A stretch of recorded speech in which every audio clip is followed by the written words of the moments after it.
पुढच्या बातम्यांकडे आपण वळूया। लाखो भाविकांचं श्रद्धास्थान असलेल्या पंढरपूर इथल्या विठ्ठल रुक्मिणीच्या गाभाऱ्याचं मूळ रूप भाविकांच्या समोर आलं। यानंतर आता विठ्ठल रुक्मिणी मंदिरामध्ये तळघर सापडलंय। हनुमान दरवाजा खाली हे तळघर सापडलेलं आहे। पुरातत्व विभागाच्या अधिकाऱ्यांनी तळघरातून काही मूर्ती बाहेर काढलेल्या आहेत। यामध्ये चतुर्भुज मूर्ती अधिकाऱ्यांनी बाहेर काढली। त्यावर आता हीच आहे का विठ्ठलाची मूळ मूर्ती अशी चर्चा भाविकांमध्ये रंगली आहे। आक्रमकांच्या भीतीने विठ्ठलाची मूर्ती तळघरात लपवून तर ठेवण्यात आली नव्हती ना अशी चर्चा भाविकांमध्ये रंगली आहे।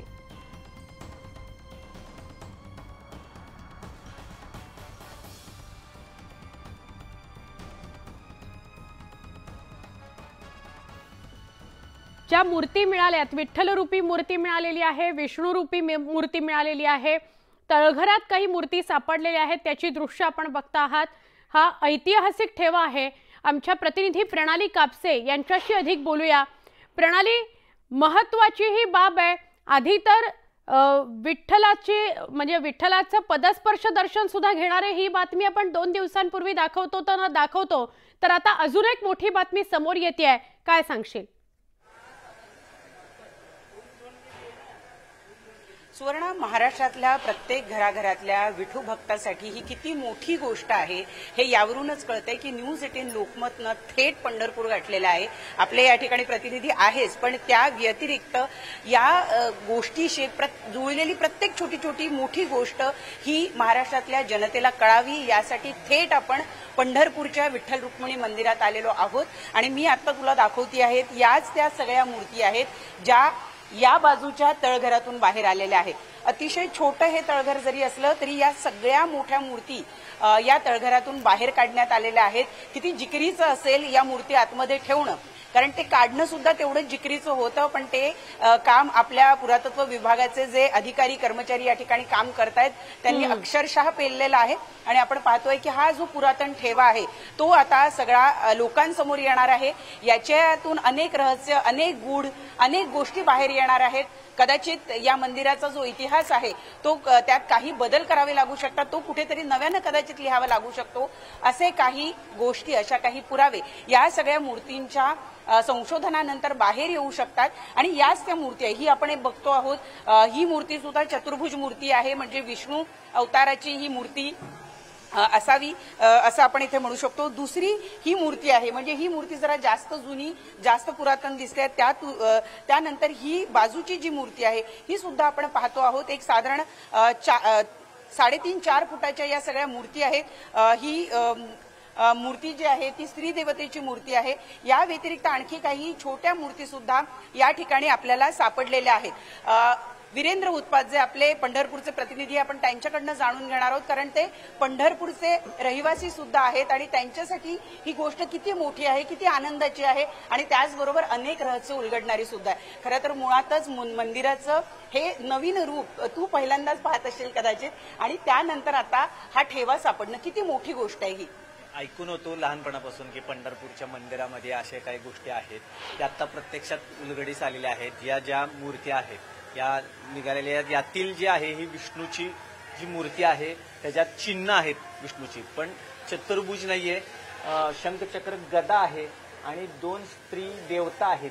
त्या 2 स्त्री देवता आहे। आणि ही जी मूर्ती आहे ती व्यंकटेशाची आहे, कारण बालाजीचा जो एक हात नेहमी आपल्याला दिसतो, ज्याप्रमाणे आशीर्वाद किंवा हे देताना ते दिसत आहे, आणि ती महिषासूर मर्दिनीची मूर्ती आहे।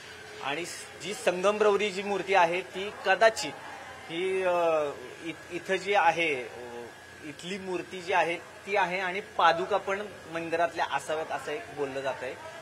संपूर्ण याच्यावर स्पष्टीकरण आर्किओलॉजिकल पुरातत्व विभाग येथील इतिहास तज्ञ देतील, त्याच्यावर काम चालू आहे। मात्र ही पंढरपूरकरांसाठी, विठ्ठल भक्तांसाठी ही आनंदाची गोष्ट आहे की नेमका ह्याचा पर्पज काय होता इथं मूर्ती ठेवण्याचा।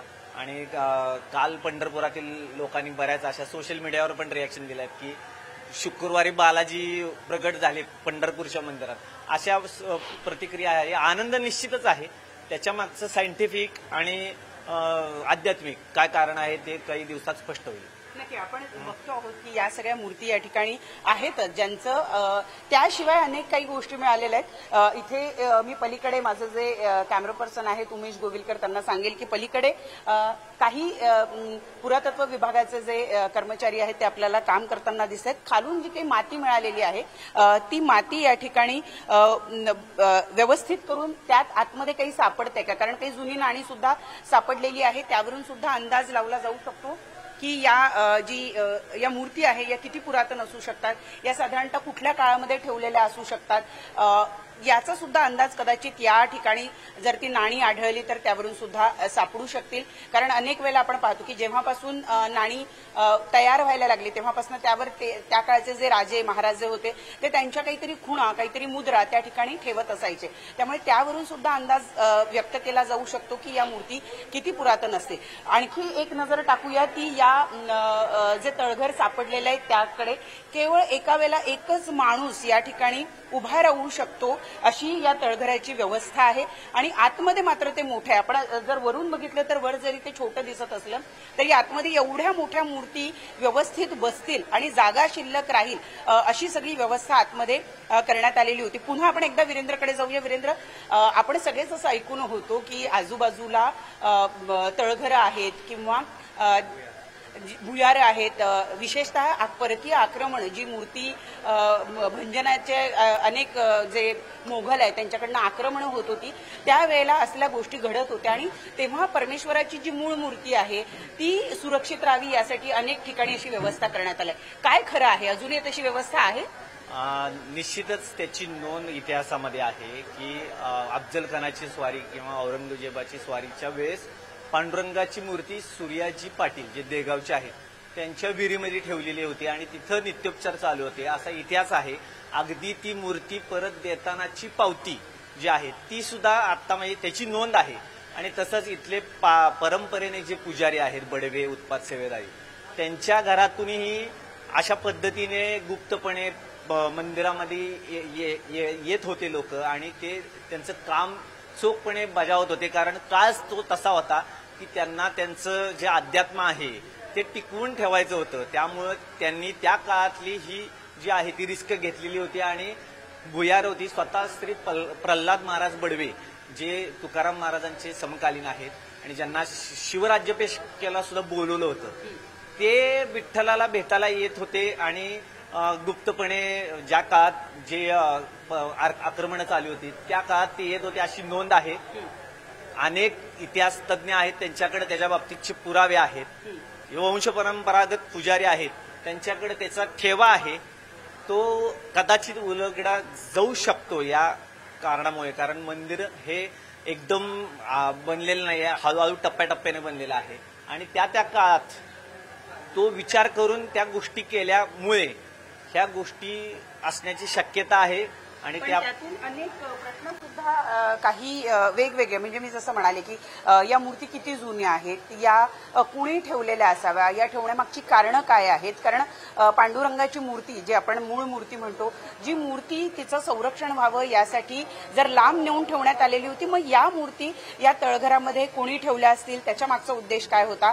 या पांडुरंगाचं हे जे मंदिर आहे याच्या बरोबर अनेक छोटी छोटी मंदिरं आहेत, त्या मंदिरांमध्ये सुद्धा वेगवेगळ्या देवतांच्या मूर्ती आहेत.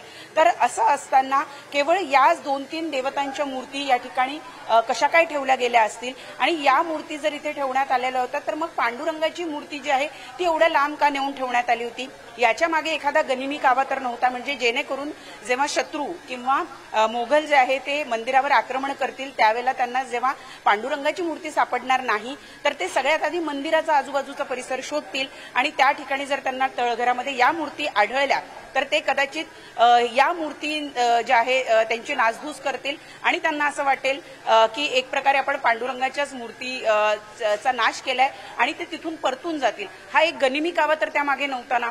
वेगवेगळ्या गोष्टी या ठिकाणी पुढे येत आहेत. जसं काही जणांचा असा सुद्धा मुद्दा आहे की बहुतेक जे विष्णू मंदिरं असतात त्याच्यामध्ये तळघर किंवा खाली खोलगट भागामध्ये कधीही गाभारे किंवा कधीही मूर्ती आढळून येत नाही, परंतु महादेवाची जी काही मंदिर आहे ती आपण बघितलं तर आपल्याला वर चढत जाऊन नंतर गर्भगृह असतो किंवा खाली महादेवाच्या पिंडी ठेवलेल्या असतात. तर तसा काही तर प्रकार नाही का? मुळातच पांडुरंग हा विष्णू अवतारही मानला जातो. अनेक लोक असं सुद्धा म्हणतात की महादेवाला त्यांनी त्यांच्या डोक्यावर धारण केलेलं आहे. त्यामुळे सगळेच वेगवेगळे म्हणजे शैव असतील वैष्णव असतील सगळेच पांडुरंगाला मानतात आणि त्यामुळं पांडुरंगाच्या मंदिरामध्ये अशा पद्धतीनं एक तळघर आढळणं आणि त्यामध्ये या पुरातन मूर्ती आढळणं मुळातच आपला इतिहास अशा पद्धतीनं कुणीतरी संरक्षित करून ठेवलाय, जो एक मोठा खजिना आपल्याला या निमित्तानं मिळालाय असं आपल्याला या ठिकाणी म्हणता येईल. सुवर्णा, आणि सगळ्यात महत्वाचं या अतिशय पुरातन मूर्ती आहेत आणि त्यामुळं आता या सगळ्या मूर्तींवरून एक अंदाज लावला जाऊ शकतो की हे जे मंदिर आहे हे किती जुनं असावं, पांडुरंगाची जी मूर्ती आहे ती किती जुनी असावी. कारण केवळ जे संत साहित्य आहे त्याच्यामध्ये आपण या मंदिराचा उल्लेख आढळून येतो आपल्याला. कारण लिखित दस्तऐवज करायला सुरुवात 15व्या शतकापासून साधारणपणे झालेली आहे. या मूर्ती त्याहीपेक्षा जुन्या असू शकतात अशी शक्यता वर्तवली जाते, परंतु याबाबतचे खुलासे येत्या काळामध्ये हळूहळू होतील. कारण आता या किती जुन्या आहेत, कुठल्या काळातल्या आहे, कुठल्या दगडामध्ये त्या कोरलेल्या आहेत, अशा अनेक गोष्टींचे उलगडे टप्प्याटप्प्यानं होणार आहेत. सुवर्णा, नक्की आभार. थेट पंढरपुरातून तू सविस्तर माहिती दिलीस. वीरेंद्र आणि प्रणाली, आपले खूप खूप आभार. विठ्ठल मंदिरातील तळघरामध्ये सापडलेल्या मूर्ती या पूर्णपणे विष्णू रूपातल्या आहेत. या संदर्भात अधिक माहिती देत आहेत आमचे प्रतिनिधी वीरेंद्र सिंह उत्पात. विठ्ठल मंदिराला मूळ स्वरूप देण्याचं काम चालू आहे आणि त्या कामाच्या दरम्यान एक तळघर सापडलं आणि त्या तळघरामध्ये या मूर्त्या सापडलेल्या आहेत. त्या विष्णू अवताराच्या आहेत हे नक्की झालं असलं तरी पांडुरंगाच्या आहे का अजून कोणती अवताराची मूर्ती आहे याच्यावर चर्चा चालू होती.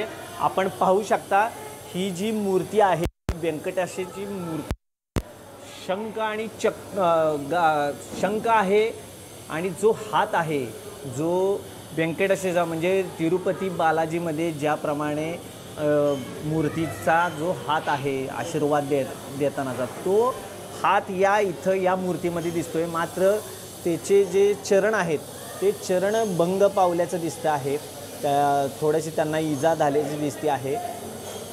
तळघरातल्या या मूर्ती सापडल्या आहेत त्यामुळे तर्क लावले जात होते. त्याप्रमाणेच इथं ही विष्णू अवताराचीच एक मूर्ती आहे ज्यामध्ये विष्णू अवताराचे जे खुणा असतात त्या शंख चक्र गदा आहे ह्या अशा खुणा आहेत. आणि 2 मूर्त्या ज्या आहेत त्या लक्ष्मीच्या आहेत का नेमक्या? तर या संदर्भात सदानंद मोरे यांच्याशी संवाद साधला आमचे प्रतिनिधी गोविंद वाकडे यांनी. आपल्यासोबत स्वतः प्राध्यापक सदानंद मोरे सर आहेत. संत वाङ्मयाचे ते गाढे अभ्यासक आहेत, आपल्याला माहिती आहेत आणि जगद्गुरु तुकाराम महाराजांचे वंशज आहेत. खरं तर संत परंपरा मोठी आहे. आत्ता ज्या मूर्त्या आढळून आल्या त्या नेमक्या कोणत्या अवतारच्या असतील यावर तर्कवितर्क लढवले जात आहेत आणि या संदर्भात काही नोंद आहे का? तुमचा अभ्यास काय सांगतो आणि काय पहिली प्रतिक्रिया काय? पहिली प्रतिक्रिया अशी आहे की पूर्वीच्या काळी ज्या वेळेला इथे परकीय सत्ता होती त्यावेळेला मंदिरावरती आक्रमण होणं, त्यातल्या मूर्ती तोडणं वगैरे हे प्रकार सर्रास चालायचे. आणि विठ्ठल मंदिराबद्दल अशी एक चर्चा आहे, म्हणजे नोंद येते की ते अनेक वेळेला लोकांनी त्याच्यावरती काय म्हणायचं आता खडीवर आक्रमण शब्द वापरायला हरकत नाही. 15व्या शतकामध्ये किंवा 15व्या शतकामध्ये अशाच प्रकारचा एक घटना घडली आणि मूर्ती लपवली वगैरे. म्हणजे हे नेहमीच असायचं की मूर्ती लपवायची. अफजल खान आला तेव्हा सुद्धा प्रल्हाद बडवे यांनी मूर्ती लपवून ठेवली होती. तर त्यावेळेला मूर्ती लपवलीच असणार अर्थात आणि मंदिर सुद्धा पाडलं होतं. तर नंतर चांगा मुदेश नावाचे सत्पुरुष होते, चांगा मुदेश, आणि त्यांनी परत ते मंदिर बांधलं. म्हणजे आत्ताचं आपलं मंदिर आपण म्हणतो की नाही ते काही 12व्या-13व्या शतकातलं मंदिर असण्याची शक्यता कमी आहे. कारण ते अशा प्रकारे एकदा पाडलं गेलं होतं कमीत कमी. आणि चांगल्या उद्देशाने त्याचं काय म्हणतात त्याला पुनरुज्जीवन वगैरे केलं, हा तो मुद्दा आहे. तर त्यामुळं मूर्ती लपवणं नेणं वगैरे हे प्रकार पूर्वीच्या काळामध्ये म्हणजे अगदी ते शेजारच्या देगावच्या पाटलाकडे एकदा मूर्ती ठेवली होती आणि त्याने मग ती परत केली, मग त्याची पावती सुद्धा आहे की मूर्ती तुमची तुम्हाला मी परत करते म्हणून. हा, त्यामुळं असं घडू शकतं. पण आता ही जी मूर्ती आहे ना, मुळात ती पांडुरंगाची मूर्ती नाही. कसं आहे माहिती का, की विष्णूची 24 रूप आहे आणि त्या 24 रूपांचा उल्लेख संध्या करतात ना मंडळी, ते प्रत्येक वेळेला एक नाव घेतलं जातं, अनिरुद्ध, प्रद्युम्न, केशव, माधव इत्यादी इत्यादी इत्यादी. आणि विष्णू हा एकच प्रकारचा, पण मग कसं ओळखायचं हा माधव आहे की प्रद्युम्न आहे की अनिरुद्ध आहे. तर ते 4 हात जे आहेत ना, त्याच्यामध्ये आयुध असतात, शंख, चक्र, गदा आणि पद्म. त्या आयुधांच्या क्रमाप्रमाणे ठरवायचं, कॉम्बिनेशन परम्युटेशन म्हणतो ना आपण, शंख, चक्र, गदा, पद्म, पद्म, गदा, चक्र, शंख, अशा प्रकारे. तर 4ही हातामध्ये ती 4 आयुधं पाहिजे. तर ही जी मूर्ती आहे, या मूर्तीमध्ये आता काही मी जवळून पाहिलेली नाही, मला जे याच्यात दिसले आपल्या चॅनलमध्ये वगैरे, तर तिचे 2 हात जे आहेत ना, ते त्यातला एक हात जवळजवळ कमरेवरती असल्यासारखा आहे आणि त्याच्यात काही आहे असं वाटत नाही, मोकळाच वाटतो. आणि वरच्या 2 हातामध्ये चक्र आणि गदा आहे, त्यामुळे 24 मूर्तीमध्ये ती बसत नाही. हा मुद्दा आहे. आणि विठ्ठलाचं रूप वर्णन करताना ज्ञानेश्वर महाराजांचा जो अभंग आहे ना, हे 24 मूर्तींचे उद्धरण. हे 24 मूर्तीपेक्षा ही वेगळी आहे. म्हणजे हा विठ्ठल जो आहे तो 24 पैकी नाही, म्हणजे बरे अवतार तो विष्णूचा असेल, पण ते 24 मूर्तीमध्ये तो बसत नाही. त्यामुळं त्याच्यातला मुद्दा काय महत्वाचा, की ही मूर्ती जी आहे ना ती विठ्ठलाची नाही, कारण विठ्ठल हा विभुजच असणार. मग हा हे सूत्र आहे. म्हणजे आता तो विष्णू असल्यामुळे एखाद्या वेळेला जाता येता कुणीतरी त्याला चतुर्भुज विष्णू म्हटल्यानंतर ते आलंच, पण एरवी तो द्विभुज आहे. म्हणजे कोणत्याही परिस्थितीमध्ये ही मूर्ती विठ्ठलाची नाही, हे क्लिअर कट पहिल्यांदा समजून घेतलं पाहिजे. गोविंद वाकडे, न्यूज 18 लोकमत, पुणे.